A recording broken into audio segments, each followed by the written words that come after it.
Imprisoned for a crime he didn't commit, a man refuses to let the system silence him. Armed with determination, unlikely allies, and buried truths, he begins a relentless fight to expose the lies that stole his freedom and to reclaim his life. Make sure to hit the subscribe button so you don't miss any inspiring stories I share. The yard was a desolate expanse of cracked concrete, surrounded by a double layer of razor wire fence that gleamed under the unforgiving sun.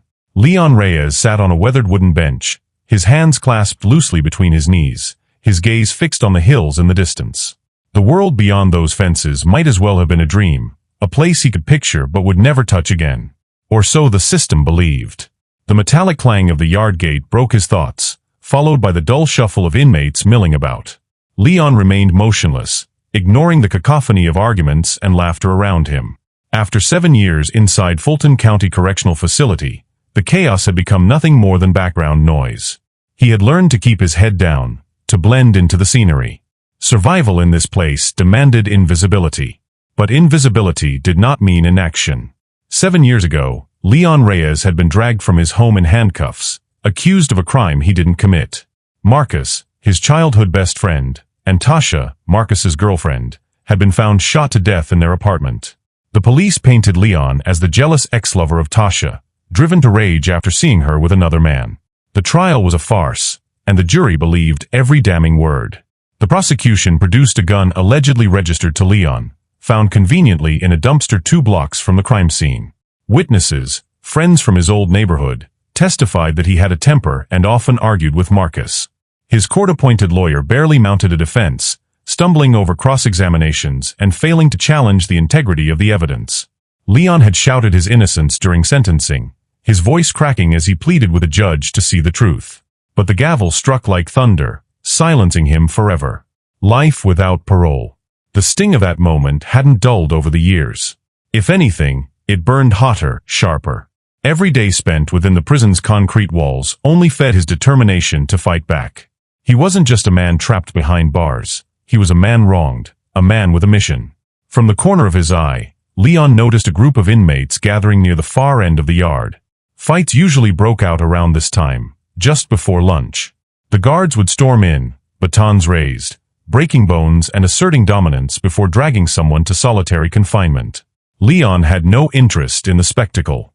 His energy was reserved for one thing: figuring out how to prove his innocence and exposing the truth behind Marcus and Tasha's murders. The real killer was out there. He had always known it.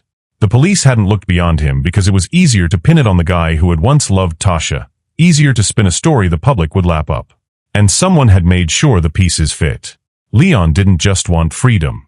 He wanted justice. His mind replayed the scene from that fateful night as it often did, in fragments. He'd been at home when it happened, watching a rerun of a game on a busted TV. Marcus had texted him earlier in the day about a meeting he had with some new business partners, shady ones. Marcus had joked about how they might try to screw him over. But Marcus had been confident he'd outsmart them, just like always. Hours later, Leon got the call. The police didn't care about his alibi. The gun they claimed was his had erased everything. He hadn't even owned a gun. The faint squeak of sneakers on concrete snapped Leon out of his thoughts. A lanky man with buzzed hair shuffled past, glancing nervously over his shoulder. Leon recognized him, Jason, a new arrival still learning how to navigate the hierarchy inside. Leon watched him disappear into a shadowed corner where 2 larger inmates waited. Trouble brewing. Leon sighed and stood, stretching his stiff muscles. The guards' whistles cut through the air moments later as chaos erupted. He turned his back on the scene, retreating toward his cell. Today wasn't the day he'd find his break, but he knew it was coming. Somewhere in the mess of lies, suppressed evidence, and manipulated truths was the key to his freedom. He didn't know where it was yet, but he'd find it. And when he did, he'd burn down the web that had trapped him and everyone who spun it. Prison was a world with its own rules, where time moved like molasses, stretching days into years. Leon Reyes had learned to adapt quickly. Fulton County Correctional Facility wasn't a place for weakness. Showing fear or defiance could get a man killed. Survival here meant understanding power dynamics, knowing when to speak, and when to fade into the background. Leon's first year had been the hardest. He'd walked in with a chip on his shoulder, furious at a world that had turned its back on him. But rage was a dangerous thing in prison, and it didn't take long for him to realize it wouldn't keep him alive. He studied the inmates, memorizing alliances, rivalries, and the hierarchy that governed the yard, the cafeteria, and even the cells. He became quiet, unassuming, a man who avoided trouble without appearing weak. Over time, he earned respect, not through violence, but through observation and sharp thinking. He fixed problems for people, whether it was smoothing over disputes or offering advice that helped others navigate their sentences. It was a delicate balance, keeping himself useful but not threatening, helpful but not indebted. Every day followed the same numbing routine. Morning began with a clatter of steel doors sliding open, guards barking orders as inmates shuffled to the cafeteria. Breakfast was a bland paste that barely qualified as food, but Leon forced it down without complaint. Afterward came work assignments, laundry, kitchen duty, or janitorial shifts. Leon had landed the janitorial gig early on, and it turned out to be the one stroke of luck he'd had since his conviction. Janitorial duty gave Leon access to offices, storage rooms, and other places most inmates never saw. It was here, in the monotony of mopping floors and scrubbing toilets, that he began to see the faintest glimmers of opportunity. It was during one such shift that Leon stumbled upon the first clue. He'd been assigned to clean the warden's office that morning, a task most inmates dreaded because of the warden's obsessive need for perfection.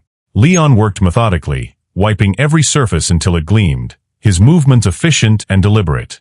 As he polished the mahogany desk, a folder perched on the edge slipped to the floor, spilling its contents.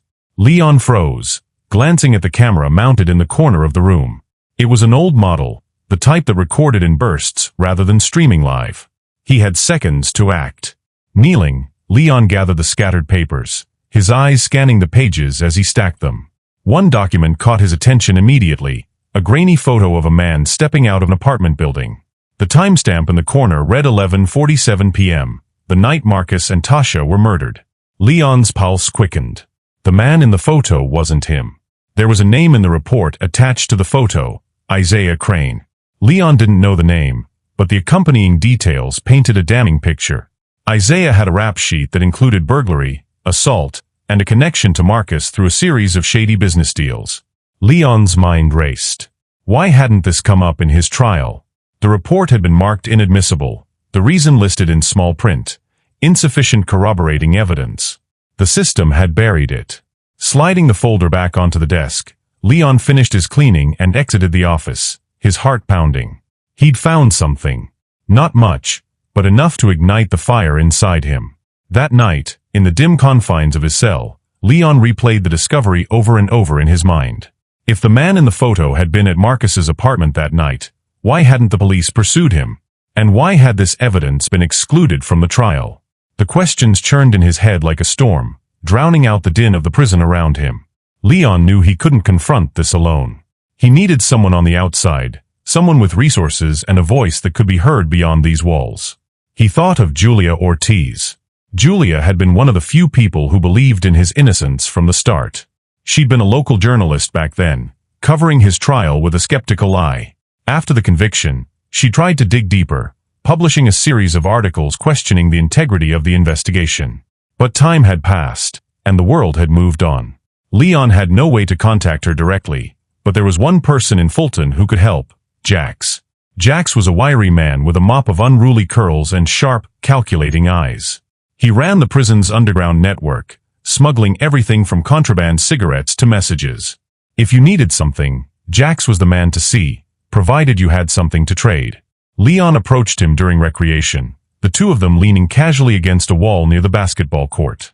"I need a message sent," Leon said quietly, keeping his eyes on the game in front of them. Jax raised an eyebrow, a smirk tugging at his lips. "You know my rates. What V you got?" Leon produced a small bundle of cigarettes from his pocket, a rare prize he bartered for weeks earlier. Jax eyed them with mock disdain, then nodded. "Who's the lucky recipient?" "Julia Ortiz," Leon said. Jax whistled softly. "The reporter? Bold move. What's the message?" Leon handed him a slip of paper, the words written in code to avoid detection. Jax unfolded it, scanning the contents briefly before tucking it into his sleeve. "You're playing a dangerous game, Reyes," Jax said, his tone almost admiring. Leon shrugged. "It's the only game I've got." That night, as the lights dimmed across the cell block, Leon lay on his cot staring at the ceiling. He didn't know if Julia would respond. He didn't know if she even remembered him. But for the first time in years, hope flickered in his chest. He closed his eyes, clutching that fragile ember like a lifeline. Leon paced the narrow confines of his cell, his mind racing as he replayed the discovery of Isaiah Crane's name over and over. The document had been clear. Isaiah was at Marcus's apartment the night of the murders. That alone should have raised questions. But instead, the report had been buried. If Julia Ortiz received his message and decided to help, he might finally have the chance to prove his innocence. But hope alone wouldn't save him. Leon needed to gather more evidence, and his access to the warden's office presented a rare opportunity. It was risky, but Leon had learned that in Fulton, risk was often the only path to reward. 2 days later, Jax approached Leon in the cafeteria, sliding into the seat across from him with a casual grin.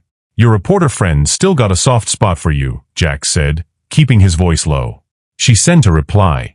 Leon's pulse quickened. He waited until Jax slipped him a small folded note beneath the table, then opened it discreetly. The message was brief but filled him with a cautious optimism. "I remember. Send me what you have. Let's uncover the truth."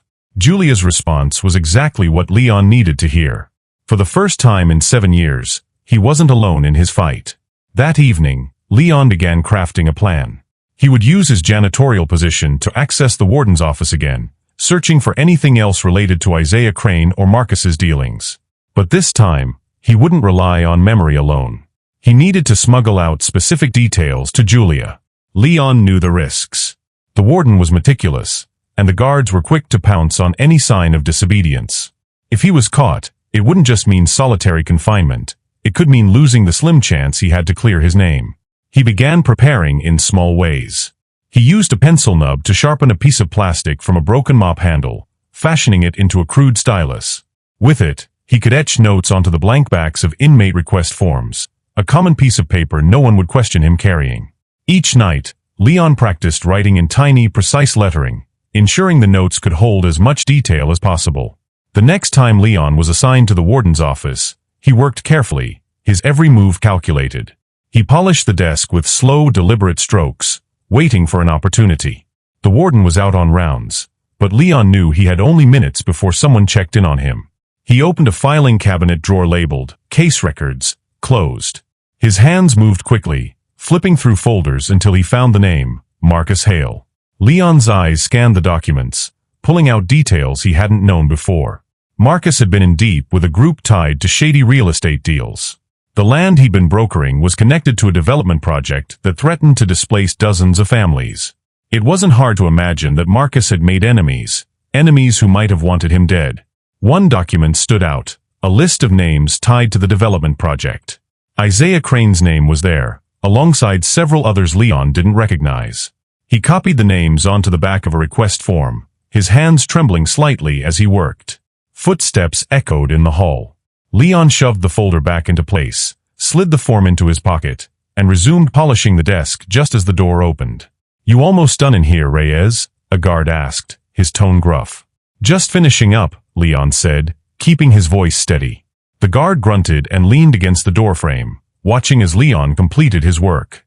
Leon forced himself to move at a normal pace, resisting the urge to rush.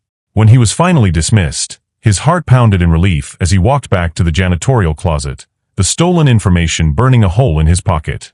Over the next week, Leon smuggled out several notes to Julia through Jax. He provided names, dates, and details about Isaiah's connection to Marcus. He also shared everything he remembered from the trial that hadn't added up: the planted gun, the lack of investigation into Marcus's business dealings, and the dismissal of potential witnesses who could have corroborated his alibi. Julia responded with updates of her own. She was digging into Isaiah Crane's past, connecting him to a string of violent crimes and suspicious payouts. She also discovered that Marcus had recently been in contact with a high-profile developer, one known for using intimidation and bribery to secure land deals. The more Leon learned, the more the pieces began to fit together.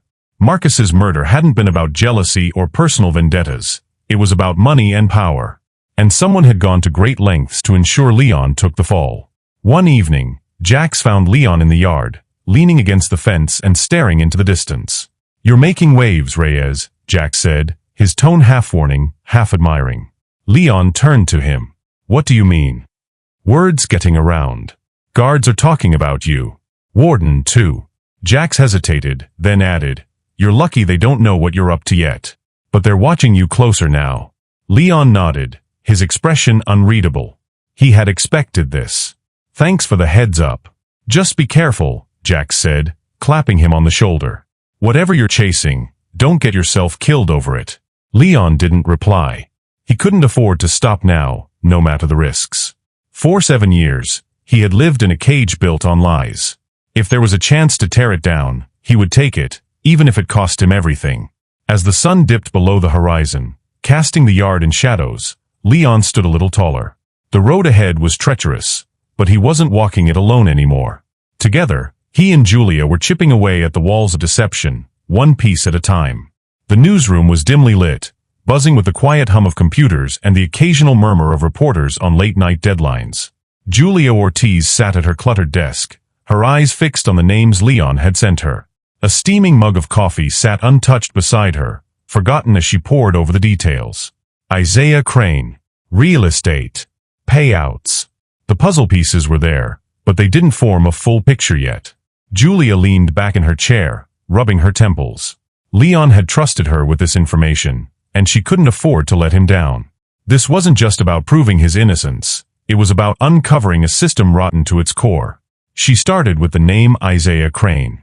The man had a record as long as her arm: petty theft, assault, and suspected ties to organized crime. Yet, despite his history, he had managed to avoid significant jail time. Julia flagged that as a red flag, suspecting Crane had benefited from someone pulling strings on his behalf. Then there was the list of names tied to Marcus's real estate dealings. Julia recognized 2 of them immediately, developers notorious for shady business practices. Both had been implicated in lawsuits for fraud, harassment, and bribery, though none had resulted in convictions. Julia cross-referenced the list with public records and found something alarming. Marcus had been trying to back out of a deal with these men shortly before his death.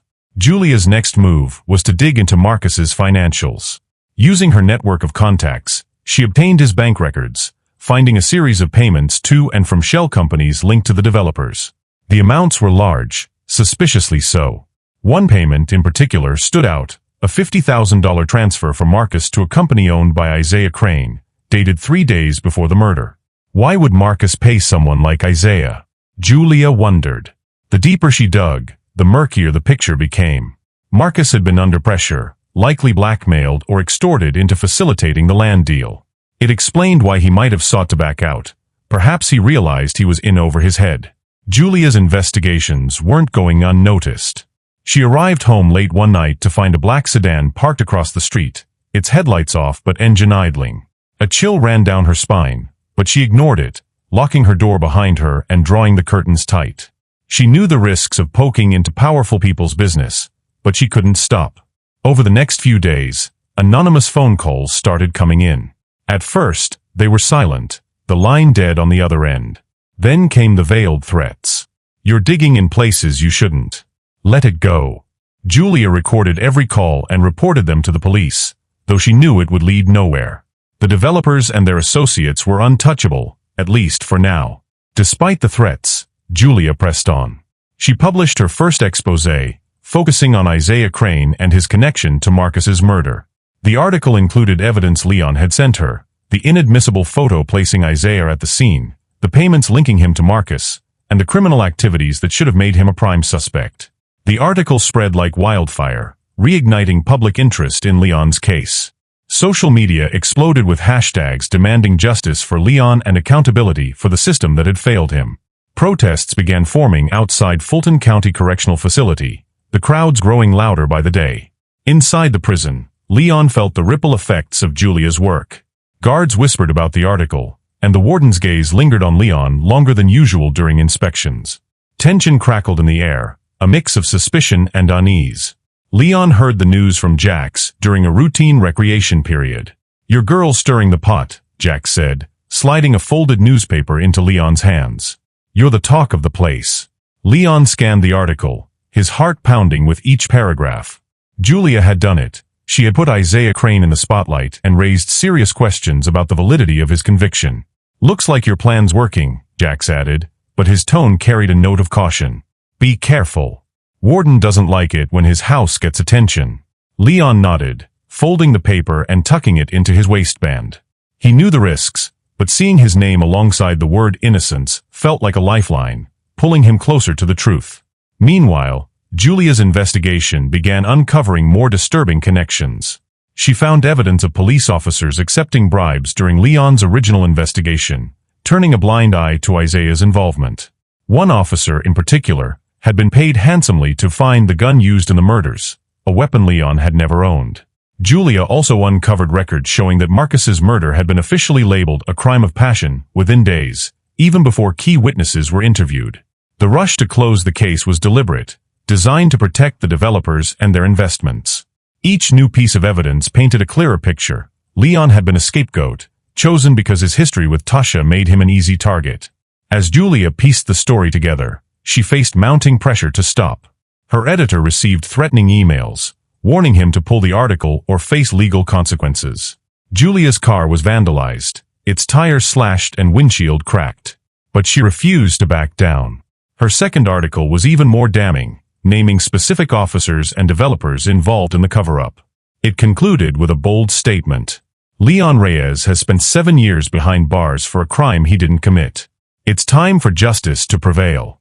The article spurred public outcry, with activists demanding a formal investigation into Leon's case. Lawyers and advocacy groups reached out, offering their support to Julia and Leon. The wheels of justice, long stagnant, were finally beginning to turn. But for Julia and Leon, the fight was far from over. Powerful enemies loomed in the shadows, waiting for their chance to strike back. The warden's office was unusually quiet, but the tension was palpable. Leon felt at the moment he was escorted in for what seemed like a routine check-in. Warden Grayson, a man whose stern face rarely betrayed emotion, sat at his desk, flipping through a folder with deliberate slowness. His sharp eyes lifted to Leon as the door clanged shut behind him. "You've been busy, Reyes," the warden said, his voice cold and clipped. Leon kept his expression neutral, his heart pounding in his chest. He knew this day would come, but he hadn't expected it so soon. "Don't know what you mean, sir," Leon replied, his tone calm but cautious. The warden leaned back in his chair, tapping the folder. "That reporter friend of yours, Ortiz. Seems like she's got a lot to say about you. You wouldn't happen to know how she got her hands on classified details about your case, would you?" Leon didn't flinch. "I wouldn't know, sir. I've been here, same as always." Grayson's lips twisted into a thin, humorless smile. "You're smarter than most of the men in here, Reyes, but don't mistake that for invincibility. Whatever game you're playing, it ends now. Understand?" "Yes, sir," Leon said, though his mind was already racing ahead, calculating his next move. The warden dismissed him with a curt nod, and Leon returned to his cell, his body taut with tension. He knew the warden's warning wasn't idle. The guards were already watching him more closely, and any misstep could land him in solitary, or worse. That evening, Leon met with Jax in the far corner of the yard, away from prying eyes. "The warden's onto me," Leon said, keeping his voice low. "I need to stay under the radar for a while." Jax nodded, his expression serious. "I figured as much. Guards are talking, saying Grayson wants to transfer you to another facility. Somewhere less accommodating." Leon's stomach tightened. A transfer would destroy everything, his access to information, his connection to Julia, and any chance of proving his innocence. He had to act quickly. "Can you get a message to Julia?" Leon asked. Jax frowned. "It's risky. They're checking everything now, letters, visitors, even commissary purchases. But I'll see what I can do." Meanwhile, Julia was facing her own mounting pressures. Her latest exposé had triggered a firestorm of backlash. Threatening emails flooded her inbox, and a man in a dark suit had approached her editor, demanding the article be retracted. When her editor refused, the newsroom received a bomb threat, forcing everyone to evacuate. Julia wasn't deterred, but the weight of the danger was beginning to wear on her. One evening, as she pored over court records in her small apartment, her phone rang. The number was blocked. "Ortiz," she answered, trying to keep her voice steady. "You've made a lot of enemies," the voice on the other end said, low and menacing. "Stop digging, or you'll regret it." The line went dead before she could respond. Julia stared at the phone for a long moment before tossing it onto the table, her jaw clenched. Fear gnawed at her, but she refused to let it control her. She thought of Leon, sitting in that prison cell, fighting for his life. If he could endure 7 years of injustice, she could endure a few threats. Inside Fulton, Leon's situation worsened. The guards began targeting him, randomly, searching his cell and confiscating anything they deemed suspicious. His cellmate, a wiry man named Benny, whispered warnings at night. "They're trying to break you," Benny said, his voice barely audible. "Make you slip up so they've got a reason to lock you down." Leon nodded, already aware of the game. He refused to give them the satisfaction. Every day, he went through the motions, keeping his head down while carefully monitoring the guards' routines. He noticed patterns, when they rotated shifts, which guards seemed more corrupt, and which ones might turn a blind eye for the right price. One afternoon, while scrubbing the cafeteria floors, Leon overheard 2 guards talking near the kitchen. "They're bringing Crane in next week," one of them said. Leon froze, his pulse hammering. "Isaiah Crane, here?" The other guard grunted. "About time. Grayson's been wanting to lock that scumbag up for years." Leon didn't stay to hear the rest. He finished his shift in a daze, his thoughts racing. Isaiah Crane, the man connected to Marcus's murder, was being brought to Fulton. The timing couldn't be a coincidence. Was it a ploy to silence him, or had Julia's investigation forced Crane into the spotlight? That night, Leon sent another message through Jax, instructing Julia to dig into Crane's impending transfer. He needed to know why Crane was being moved and what role it played in the larger conspiracy. As the days passed, the tension in the prison grew. Guards became more hostile, inmates whispered rumors, and Leon felt the walls closing in. He knew his time was running out, but he refused to let the system break him. The fight wasn't over, not yet. The cafeteria buzzed with uneasy energy. News of Isaiah Crane's arrival had spread through the inmate population like wildfire. To most, he was just another dangerous man added to the mix. But to Leon, Crane represented something far more significant, the truth. Crane arrived under heavy guard, shackled and flanked by officers as he was marched through the yard. Leon watched from a distance, studying the man who had haunted his thoughts for weeks. Crane was tall and wiry, with a face hardened by years of crime. He carried himself with an air of indifference, but Leon could see the flicker of arrogance in his stride. That arrogance gave Leon a sliver of hope. Arrogant men made mistakes, and Leon planned to exploit every one of them.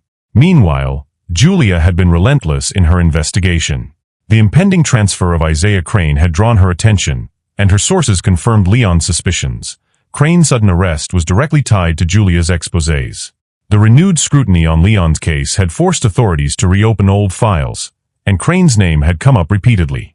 Julia's articles were now ammunition for Leon's legal team. A prominent pro bono lawyer, Davis Cartwright, had taken up his case, citing new evidence as grounds for appeal. Julia provided Davis with every scrap of information she had uncovered, including the financial ties between Crane, the developers, and Marcus. But time was critical. If Leon's enemies discovered the full extent of Julia's work, they would move swiftly to destroy it. Inside the prison, Leon began strategizing how to get close to Crane.